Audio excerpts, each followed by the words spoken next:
No, Elena said firmly.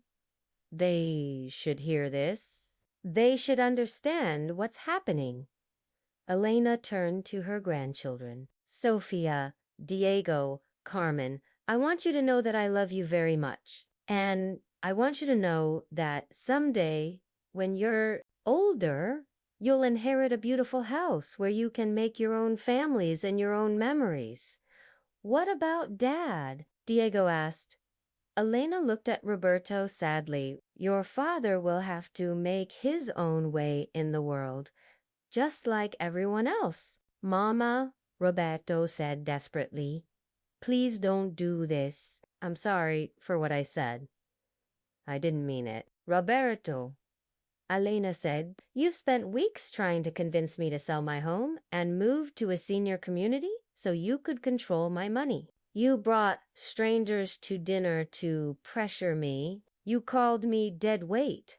These aren't things you say in a moment of anger. These are things that show who you really are. But I'm your son, Roberto said. Yes, Elena agreed. You are my son. And that makes your behavior even more disappointing. Elena stood up from the table and gathered her documents. I'm going home now, Roberto. You can drive me, or I can call a taxi. Mama, please, Roberto said. Let's talk about this. We just did talk about it, Elena replied, and I learned everything I needed to know. If you're enjoying this story, please give it a thumbs up and share it with your friends. The ride home was silent except for the sound of Roberto crying. Elena sat in the passenger seat, looking out the window at the city she had called home for 50 years. When they arrived at Elena's house, Roberto turned off the engine and turned to face his mother. Mama, he said through his tears, I know I messed up. I know I said terrible things, but please don't cut me out of your life. Elena looked at her son, the boy she had rocked to sleep, the teenager she had helped with homework, the young man she had been proud to see graduate from college. Roberto, she said softly, I'm not cutting you out of my life, but I am protecting myself and my grandchildren from your greed. It wasn't greed, Roberto protested. I was worried about you. Were you? Elena asked. Or were you worried about what would happen to a $400,000 house if I couldn't maintain it? Roberto couldn't answer because they both knew the truth. Mama, Roberto said finally, what can I do to fix this? Elena thought for a moment. You can start by apologizing to your children for letting them hear you call their grandmother dead. Wait. You can start by examining why you thought it was acceptable to ambush me with strangers at dinner. And you can start by asking yourself if you love me as your mother or if you love me as your inheritance. I love you as my mother, Roberto said. Do you? Elena asked. Because tonight it felt like you loved me as a burden you needed to manage. Elena got out of the car and walked to her front door. As she unlocked it, she turned back to Roberto. Roberto, she said, you're welcome to visit me anytime. But if you ever again suggest that I sell my house, move to a senior community, or give you control over my finances, you won't be welcome here anymore. Roberto nodded, tears still streaming down his face. And, Roberto, Elena added, if you ever again call me dead weight, or treat me like I'm in, or ambush me with professionals who want to take my home away, I'll change the trust again. And next time, I might not include your children either. Roberto's eyes widened in horror. Mama, you wouldn't do that. Try me, Elena said simply, and went inside her house. The weeks following the disastrous dinner were difficult for everyone. In the Rodriguez family, Elena continued living in her beautiful home. But the joy she had always felt there was diminished by the painful realization of what her son really thought of her. Roberto, meanwhile, was dealing with the consequences of his actions in ways he had never anticipated. Dad, his 16-year-old daughter Sophia said the morning after the dinner, "I can't believe you said those things to a boy." "Sophia, you don't understand the whole situation." Roberto tried to explain. "I understand enough," Sophia replied. "I understand that you called your own mother dead weight because you want her house." Roberto realized that his children had lost respect for him. Diego, his 14-year-old son, barely spoke to him for days. Even little Carmen seemed confused and sad about the family conflict. Roberto, his wife, Maria, said, "Maybe we should apologize to your mother." "Apologize for what?" Roberto asked defensively. "For being concerned about her welfare, for ambushing her with strangers," Maria replied, "for pressuring her to sell her home, for calling her dead weight." Roberto was forced to confront the reality that even his wife thought he had gone too far. At work, Roberto found himself distracted and unable to concentrate. His supervisor noticed his poor performance and called him into the office. Roberto, his boss said, "Is everything okay at home? You seem distracted lately." Roberto couldn't explain that he was devastated by the discovery that his mother was far wealthier than he had realized, and that he had destroyed his relationship with her by being greedy and cruel. "Just some family issues," Roberto said. "Well, whatever it is, you need to get it sorted out," his boss replied. "Your work is suffering." Meanwhile, Elena was adjusting to her new reality. She had protected her assets and her home, but she missed her family. The house felt empty without the regular visits from her grandchildren.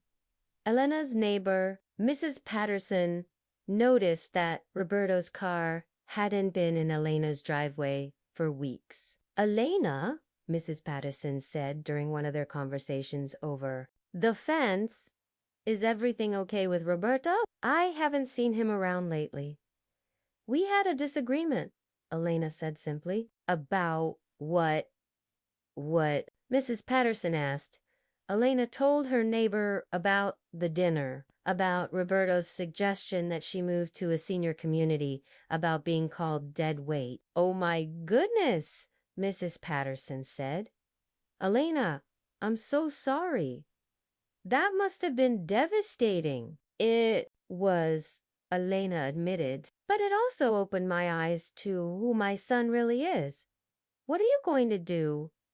Mrs. Patterson asked. "I'm going to live my life," Elena said. "I'm going to enjoy my home, spend time with friends, and hope that someday Roberto realizes what he's lost." But Elena missed her grandchildren terribly. Sophia, Diego, and Carmen had been regular visitors to her house, and their absence left a huge void in her life. 2 weeks after the dinner, Elena received an unexpected visitor. Sophia appeared at her front door, looking nervous but determined. "Abuela, puta, Sophia said. "Can I talk to you?" "Of course, mi amor," Elena said, welcoming her granddaughter inside. "How did you get here?" "I took the bus," Sophia said. "I told Mom I was going to the library." Elena made hot chocolate for both of them, and they sat in the living room where Sophia had spent countless afternoons doing homework and listening to her grandmother's stories. "Abuela," Sophia said, "I want you to know that I don't agree with what Dad did." "Thank you, sweetheart," Elena said, "but you don't need to choose sides in this conflict." "But I do need to understand it," Sophia said. "Abuela, why did Dad think you needed to sell the house?" Elena explained the situation carefully, helping Sophia understand the difference between genuine concern for an elderly person's welfare and greed disguised as concern. Dad thought you were poor, Sophia asked. He thought I only had a little bit of money saved, Elena explained. He didn't know about the investments your grandfather made or about the trust fund. But even if you were poor, Sophia said, that wouldn't make you dead weight. Elena hugged her granddaughter. You're very wise for 16 years old. Abuela, Sophia said, I miss coming here. Diego and Carmen miss it too. I miss having you here, Elena admitted. Can we still visit you? Sophia asked, even if Dad is being stupid. Elena smiled. Of course you can visit me. You're always welcome here. What about the house? Sophia asked. Is it really going to be ours someday? Yes, Elena said. When you turn 25, you and your brother and sister will inherit this house together. What are we supposed to do with it? Sophia asked. Whatever you want, Elena said. You can live in it, sell it, and split the money, rent it out for income. It will be your choice. But what about Dad? Sophia asked. Elena sighed. Your father made his choice when he decided I was dead weight. Now he has to live with the consequences. Over the next few weeks, Sophia began visiting Elena regularly, often bringing Diego and Carmen with her. They would take the bus after school and spend the afternoon with their grandmother. Don't tell Dad we're coming here, Sophia told her siblings. He'll just get upset. But keeping secrets from their parents was difficult for the children, especially little Carmen. Mama, Carmen, said one evening, I miss Abuela's cookies. I know, sweetheart, Maria said. Maybe we can visit her soon. We did visit her, Carmen said innocently. Yesterday after school. Maria looked at Roberto with alarm. The kids have been visiting your mother. How? Roberto asked. I haven't taken them there. Sophia takes us on the bus, Diego explained.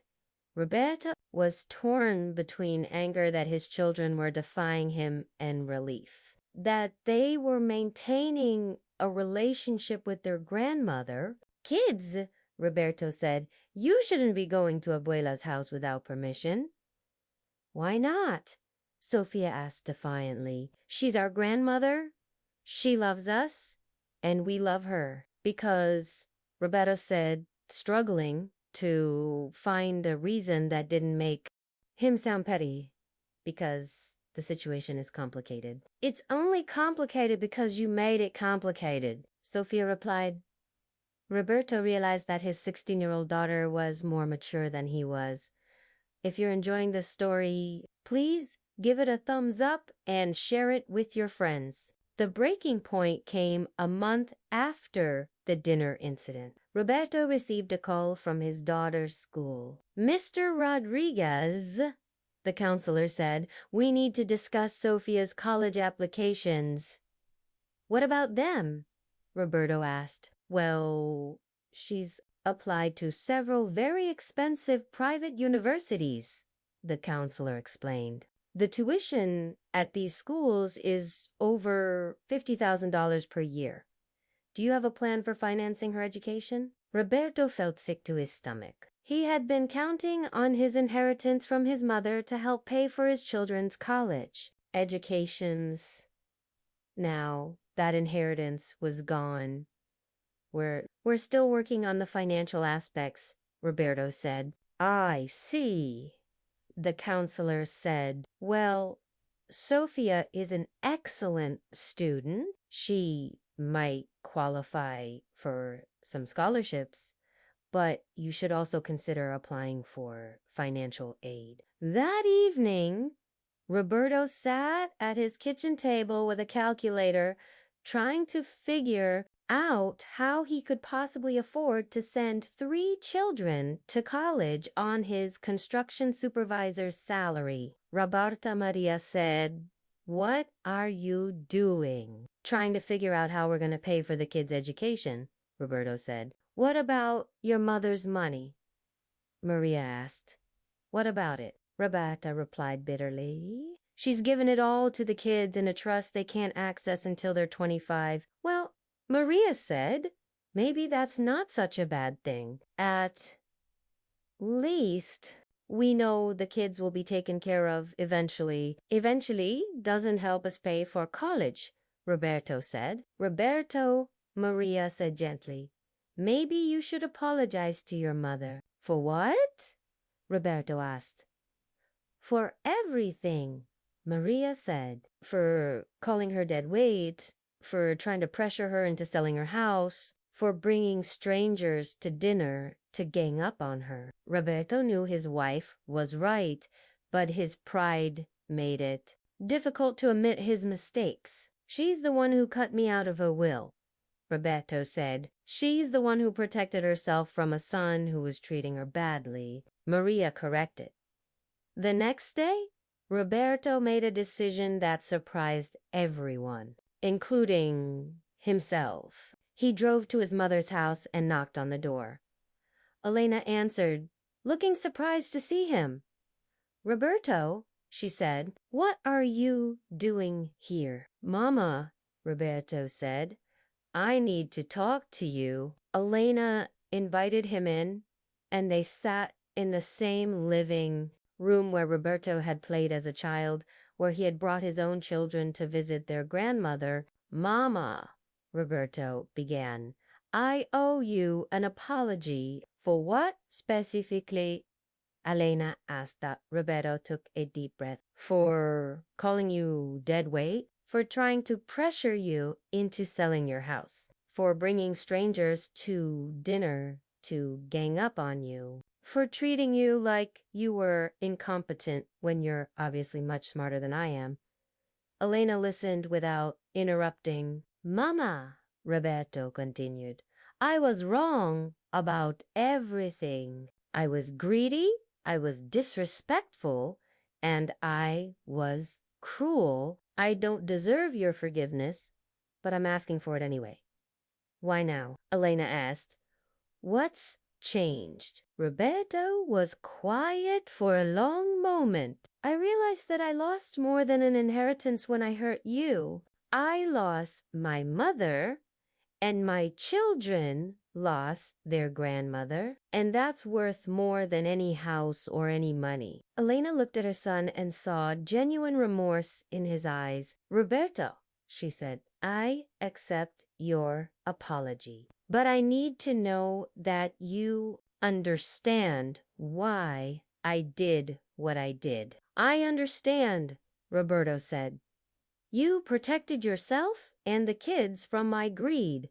And Elena prompted, "And you taught me a lesson about what's really important in life." Roberto said, "Dots." Elena smiled for the first time since the dinner incident. "What's really important, Roberto?" "Family," Roberto said. "Love, respect, taking care of each other because we care, not because we want something." "That's right," Elena said. "Mama," Roberto said, "can we start over?" "We can try," Elena said, "but things will be different now." "Different how?" Roberto asked. "Different because I'll never again trust you with information about my finances," Elena said. "Different because I'll never again assume that you have my best interests at heart when you give me advice about my living situation." Roberto nodded sadly. "I understand, but," Elena continued, "you're still my son, and I still love you. And you're still welcome in my home as long as you treat me with respect." "What about the trust?" Roberto asked. "What about the house?" "The trust stays as it is," Elena said firmly. "The house will go to your children when they turn 25. "And me?" Roberto asked. You'll have to make your own way in the world, Elena said. Just like I did when I was your age. Roberto was quiet for a moment. Mama, can I ask you something? What? How much money do you really have? Elena smiled. Enough, Roberto. Enough to live comfortably. Enough to help my grandchildren when they need it. And enough to make sure I never have to depend on anyone who might see me as dead weight. Mama, Roberto said, I will never forgive myself for saying that. You don't have to forgive yourself, Elena said. You just have to learn from it. Over the next few months, Roberto slowly rebuilt his relationship with his mother. He visited regularly, but never again mentioned her finances or her living situation. He helped with yard work and home repairs, not because he was trying to prove the house was too much for her, but because he wanted to help. Elena, meanwhile, made some decisions about her money that surprised everyone. She established college funds for each of her grandchildren, ensuring that they could attend any university they wanted without financial stress. Abuela, Sophia said when Elena told her about the college fund, you didn't have to do that. I wanted to, Elena said. Education is the best gift I can give you. Elena also made generous donations to several charities, including organizations that helped elderly people who were being financially abused by family members. I want to help other people who might be in situations like mine, Elena explained. To her neighbor, Mrs. Patterson. Today, 2 years after the dinner incident, the Rodriguez family has found a new equilibrium. Roberto has learned to appreciate his mother for who she is rather than what she owns. Elena continues to live independently in her beautiful home, surrounded by friends and visited regularly by grandchildren who adore her. The house will still go to Sofia, Diego, and Carmen when they turn 20. Roberto has accepted that he will never inherit his mother's property, and he's learned to be okay with that. Mama, Roberto said during a recent visit, I want you to know that I'm proud of how you handled everything. What do you mean? Irena asked. I mean you were smarter than all of us, Roberto said. You protected yourself, you protected the kids, and you taught me a lesson I'll never forget. What lesson is that? Elena asked. That family isn't about what you can get from each other, Roberto said. It's about what you can give to each other. Elena smiled and hugged her son. Now you're learning me. What do you think about Elena's story? Did she do the right thing by changing her will after Roberto called her dead weight? Should adult children who try to take advantage of their elderly parents face consequences? Let us know in your comments. Subscribe to our channel for more incredible family drama stories that will make you think about what really matters in relationships. Sometimes the people who are supposed to love us most are the ones who hurt us deepest.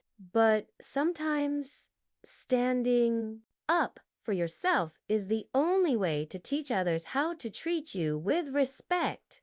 We left Elena Rodriguez at a dinner where her son Roberto had just called her dead weight in front of strangers and family members, and she had just placed a mysterious property deed on the table.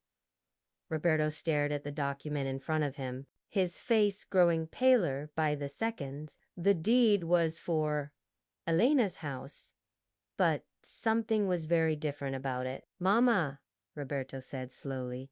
What is this? Read it, Elena said calmly. Roberto picked up the document with shaking hands. As he read, his expression changed from confusion to shock to horror. This says ... Roberto began, then stopped. What does it say, Roberto? Elena asked. This says, the house is owned by the Elena Rodriguez Family Trust, Roberto said quietly. That's correct, Elena confirmed. Maria leaned over to look at the document. What does that mean? Elena looked around the table at the faces staring at her. Her son, her daughter-in-law, her grandchildren, and the two professionals who had been brought in to convince her to sell her home. It means, Elena said clearly, that I don't own the house anymore. The trust owns it. But you're the trust, Roberto said, still trying to understand. I'm the trustee, Elena corrected, but the beneficiaries of the trust are my grandchildren, Sofia, Diego, and Carmen. The silence that followed was deafening. Roberto and Maria stared at Elena as if she had spoken in a foreign language.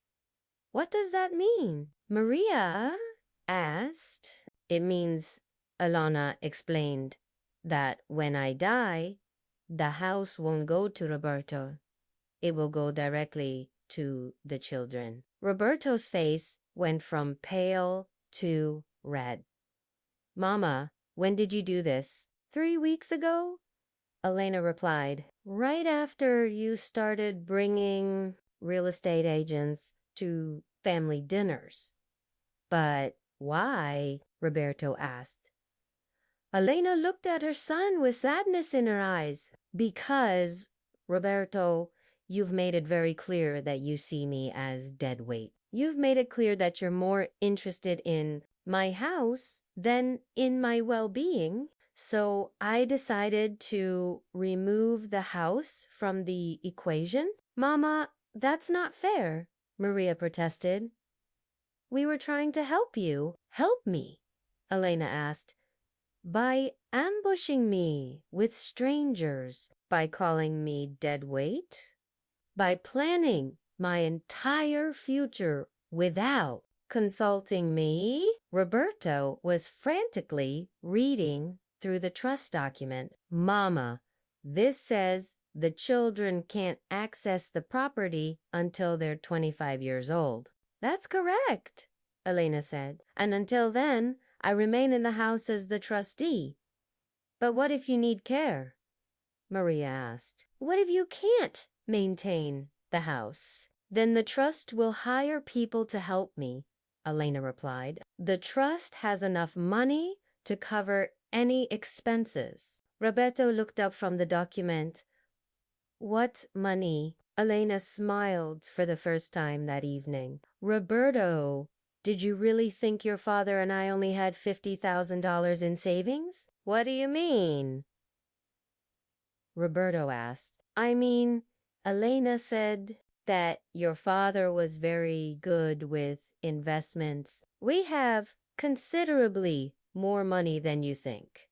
How much more? Maria asked. Enough, Elena said simply. Enough to maintain the house, enough to hire help when I need it, and enough to ensure that my grandchildren will inherit a valuable property when they come of age. Roberto was staring at his mother as if seeing her for the first time. Mama, why didn't you tell me about the money? Because, Elena said, I wanted to see what kind of man you had become. I wanted to see if you would care about my well-being or just my assets. And Roberto asked quietly. And now I know, Elena replied sadly. The real estate agent and financial advisor were looking extremely uncomfortable. They had been brought in to convince an elderly woman to sell her home, only to discover that she was far more financially sophisticated than anyone had realized. Mrs. Rodriguez David Martinez said, perhaps we should reschedule this meeting for another time. There won't be another meeting, Elena said firmly. I'm not selling my house, I'm not moving to a senior community, and I'm not giving anyone control over my finances. But Mama, Roberto said desperately, what about our family? What about my inheritance? Elena looked at her son with disappointment. Roberto, 5 minutes ago, you called me dead weight. Now you're worried about your inheritance. I didn't mean it, Roberto said. I was frustrated. You meant it. Elena said quietly. And that's why I changed the trust. Changed it how Roberto asked. Elena pulled out another document from her purse. Originally, the trust was set up to provide you with a life estate in the house after my death. You could have lived there for the rest of your life, even though the children would technically own it. Originally, Roberto repeated, but after tonight, Elena said, I'm removing that provision. When I die, you'll have no rights to the house whatsoever. Roberto's face went white again. Mama, you can't do that. I can, and I am, Elena said. The trust documents give me the authority to modify the terms based on changed circumstances. What changed circumstances? Maria de Mandedo, the circumstance, Elena said, looking directly at Roberto, of discovering that my son sees me as dead. Wait, rather than as his mother, little Carmen, who had been quietly listening to the adult conversation, suddenly spoke up. Abuela, what's dead weight? Elena's heart broke for her granddaughter, who had heard her father describe her grandmother in such cruel terms. It's nothing. You need to worry about me, amor, Elena said gently. But Roberto's older daughter, Sofia, who was 16 and understood exactly what had happened, looked at her father with disgust. Dad?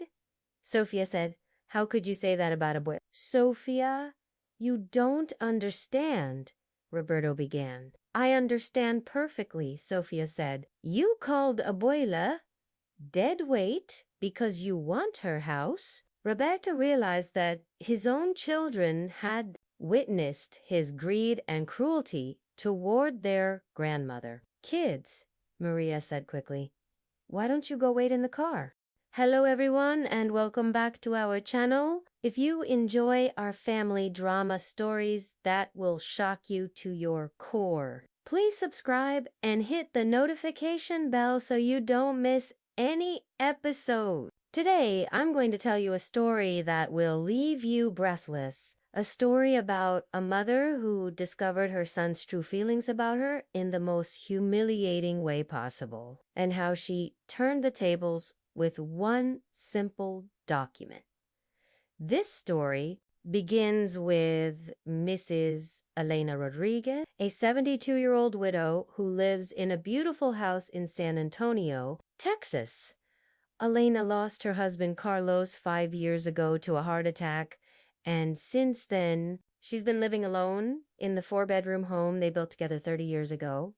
Elena has one son, Roberto, who is now 45 years old. Roberto is married to Maria, and they have 3 children, Sofia, age 16, Diego, age 14, and little Carmen, age 10. Roberto works as a construction supervisor and earns a decent living, but like many families today, they struggle with the rising costs of housing and living expenses. Mama Roberto would often say, you shouldn't be living alone in that big house. What if something happens to you? Elena always appreciated her son's concern, but she loved her home. Every room held memories of her life with Carlos. The kitchen where they cooked together, the garden where they spent Sunday mornings, the living room where they watched their grandchildren take their first steps. Mijo, Elena would reply, I'm fine. This house is my life, my memories. I'm not ready to leave it, but Roberto's concerns weren't entirely altruistic. Elena's house was worth approximately $400,000, and Roberto knew that maintaining such a property on his mother's modest Social Security income was becoming increasingly difficult. Elena had worked as a seamstress for 40 years before retiring. She was never wealthy, but she and Carlos had been careful with money, paying off their mortgage early and saving what they could When Carlos died, Elena inherited the house free and clear, along with about $50,000 in savings. Mama, Roberto said during one of his visits, "Have you thought about what you want to do with the house when you get older?" "What do you mean?" Elena asked. "I mean, if you ever need to move to assisted living or something, what would happen to the house?" Roberto explained that. Elena understood what her son was really asking. "Roberto, when I die, the house will be yours." "You know that." "I know, Mama," Roberto said, "but I'm thinking about now. What if you need help with expenses? What if the house becomes too much for you to handle?" Elena began to notice that Roberto's visits often included conversations about the house, its value, its maintenance costs, its future. She also noticed that Maria, her daughter-in-law, seemed particularly interested in these discussions. Maria would say, "This house is so big. You could sell it and buy a nice little condo and have money left over for travel and fun things." Elena would reply, "I don't want to travel. I want to stay in my home." But the pressure continued. Roberto and Maria began pointing out every small repair the house needed, every expense Elena incurred for maintenance. "Mama, the roof needs work," Roberto would say. "That's going to cost thousands of dollars. The air conditioning system is old." Maria would add, "When that breaks, it'll be a fortune to replace." Elena began to feel like her son and daughter were building a case for why she should sell her home, rather than simply offering to help with maintenance and repairs. The situation came to a head last month when Roberto suggested that Elena move in with his family. "Mama," Roberto said, "Maria and I have been talking. We think you should come live with us." "Live with you?" Elena was surprised. "Roberto, your house only has 3 bedrooms. We could convert the garage into a bedroom for you," Roberto explained. "It would be perfect. You'd have your own space, but we'd be there to help you." Elena looked around her beautiful living room with its high ceilings and large windows and tried to imagine herself living in a converted garage. "That's very kind of you, mijo," Elena said, "but I'm happy here." "But, Mama," Maria interjected, "think about how much money you'd save. No more property taxes, no more utilities, no more maintenance costs. And think about how much safer you'd be," Roberto added. "What if you fall and no one finds you for days?" Elena realized that Roberto and Maria had already planned out her living arrangement without consulting her preferences or feelings. "I appreciate your concern," Elena said firmly, "but I'm staying in my house." Roberto's expression changed. "Mama, you're being stubborn. We're trying to help you." "I don't need that kind of help," Elena replied. The conversation ended tensely, but Elena thought that was the end of it. She was wrong. If you're enjoying this story, please give it a thumbs up and share it with your friends. Over the next few weeks, Roberto's visits became more frequent, but also more critical. He would point out every small problem with the house, every sign that Elena might be struggling to maintain it. "Mama, the front yard needs work," he would say. "The neighbors are probably complaining. The paint is peeling on the back fence." Maria would add, "That's going to be expensive to fix." Elena began to feel like she was being inspected rather than visited. Her son and daughter-in-law seemed to be documenting every flaw in her home and her ability to maintain it. Elena said one day, "Why are you so focused on the problems with my house? Can't you just visit without making a list of everything that needs to be fixed? Mama, I'm worried about you, Roberto said. This house is becoming too much for you. Says who? Elena asked. I'm 72 years old, not 92. I'm perfectly capable of taking care of my home. But for how long? Maria asked. What happens when you can't climb stairs anymore? What happens when you can't drive to the grocery store? Elena was frustrated by these hypothetical scenarios. When and if those things happen, I'll deal with them. But they haven't happened yet. Mama, Roberto said, we're just trying to plan ahead. You're trying to plan my life, Elena corrected. And I don't need you to do that. The final straw came 2 weeks ago when Roberto called Elena with an unexpected invitation. Mama, he said, Maria and I want to take you out to dinner tonight, somewhere nice.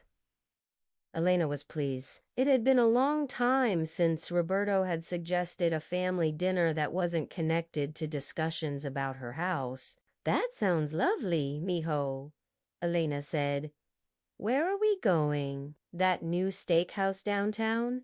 Roberto replied. The one with the private dining rooms? Elena thought it was odd that Roberto would choose such an expensive restaurant, but she was happy to spend time with her family. That evening, Elena dressed in her best outfit and waited for Roberto to pick her up. When he arrived, she noticed that Maria seemed nervous and Roberto appeared unusually serious. Is everything okay? Elena asked as they drove to the restaurant. Everything's fine, Mama, Roberto said, but his tone suggested otherwise.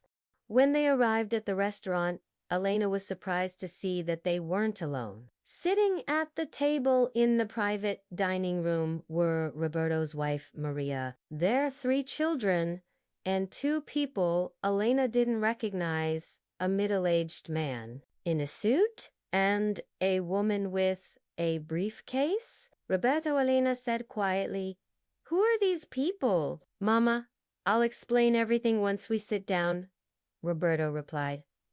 Elena felt a growing sense of unease as they took their seats. The strangers introduced themselves as David Martinez, a real estate agent, and Linda Chun, a financial advisor. Mrs. Rodriguez, David said, your son has asked us to meet with you tonight to discuss some options for your future. Elena looked at Roberto with shock and anger. You brought strangers to dinner to discuss my personal business. Mama, please. Just listen, Roberto said. We're trying to help you. Help me with what? Elena de Mandedo Linda Chun opened her briefcase and pulled out several documents. Señora Rodriguez, we've prepared some information about senior living communities in the area, as well as financial projections for selling your current home. Elena couldn't believe what was happening. Her son had ambushed her with real estate agents and financial advisors at what she thought was going to be a family dinner. Roberto, Elena said, standing up from the table, I'm leaving. Mama, please sit down, Roberto said firmly. We need to have this conversation. No, we don't, Elena replied. I never agreed to this meeting. Mama, Maria said, we're worried about you. You're getting older, and that house is becoming a burden. A burden to whom? Elena asked. To you, Roberto said. And to us? We worry about you constantly. Elena sat back down, not because she wanted to continue the conversation, but because she realized she needed to understand exactly what her son was planning. What exactly are you proposing? Elena asked, David Martinez spread out several brochures on the table. We've identified 3 excellent senior living communities that would be perfect for someone in your situation. My situation? Elena questioned.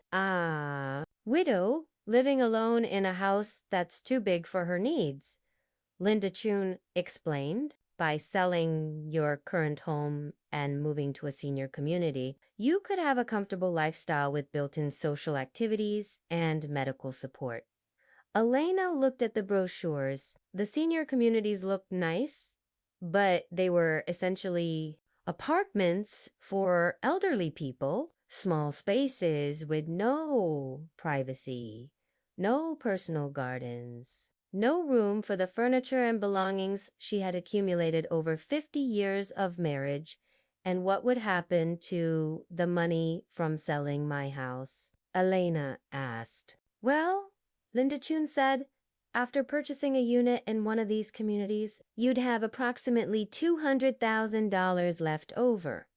Left over for what? Elena asked. Roberto and Maria exchanged a glance that Elena didn't miss. For your care, Roberto said. For any medical expenses you might have for your daily living costs. Elena realized that Roberto and Marian had calculated exactly how much money would be available after she sold her house and moved to a senior community. They had planned out her entire future without consulting her. And who would manage this money? Elena asked. Well, Roberto said uncomfortably, Maria and I thought we could help you with that. Make sure the money is invested properly and used wisely. Elena understood now.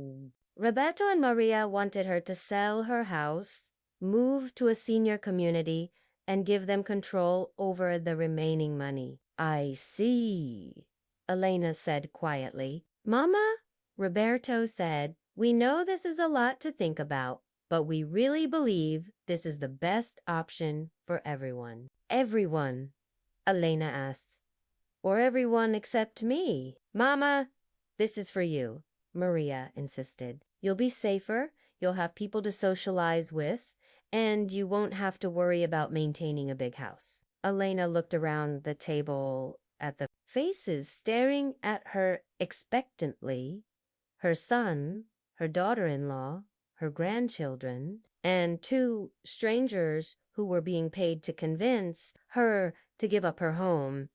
And then Roberto said the words that would change everything. Mama, he said with obvious frustration, you need to stop being so selfish about this. You're 72 years old, living alone in a house you can barely maintain. You're becoming dead weight, and we're trying to help you before you become a bigger burden on the family. Dead weight.